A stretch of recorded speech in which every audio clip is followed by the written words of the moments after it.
Fabrice, you're head of Asia Pacific at Natixis Investment Managers. Could you tell me a little bit about the firm, and in particular in Asia Pacific? Absolutely, Charlotte. Natixis Investment Managers is one of the largest asset management firms in the world, managing over $1 trillion of assets. Our business model is one of a kind, essentially for three reasons. We are a global, multi-affiliate company with more than 20 autonomous asset managers. We are essentially focusing on active management with a large variety of asset classes, and we have been a pioneer in responsible investments. In Asia Pacific, we have a wide coverage of the region with almost 80 distribution associates on the ground covering 7 countries that are Japan, Korea, China, Hong Kong, Taiwan, Singapore, and Australia. In 2020, despite this very challenging context, APAC became the biggest contributor of Natixis Investment Managers international platform as far as net flows are concerned.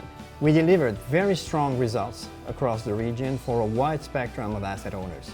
I know that Natixis has been adopting sustainability across many of its investment strategies well before ESG was a phrase on everyone's lips.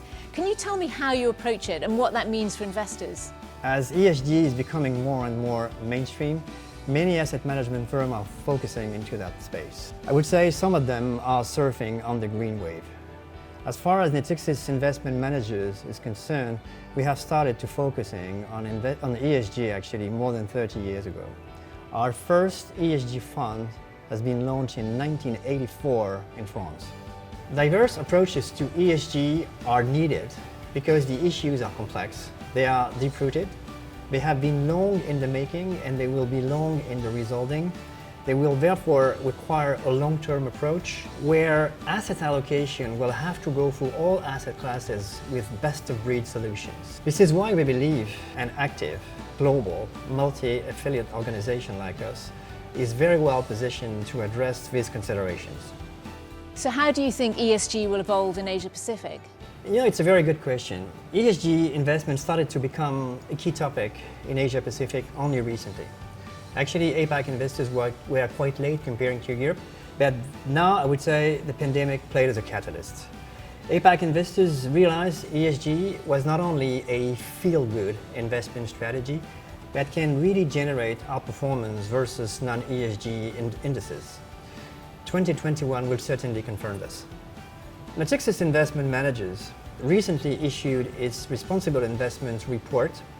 Actually, responsible investment is increasingly viewed as a risk reducer while enhancing performance. It is a force for change. It will help protecting the environment, enhancing diversity and inclusion, promoting social equality, and ensuring proper governance. The ESG adoption from local investors in Asia Pacific can go pretty fast from now on, I would say essentially for 3 reasons. Number one, the performance of ESG strategies versus non-ESG one doesn't have to be demonstrated anymore.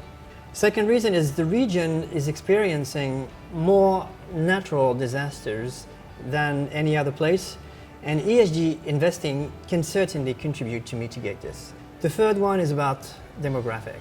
APAC has a young population who feels the importance of building a better world.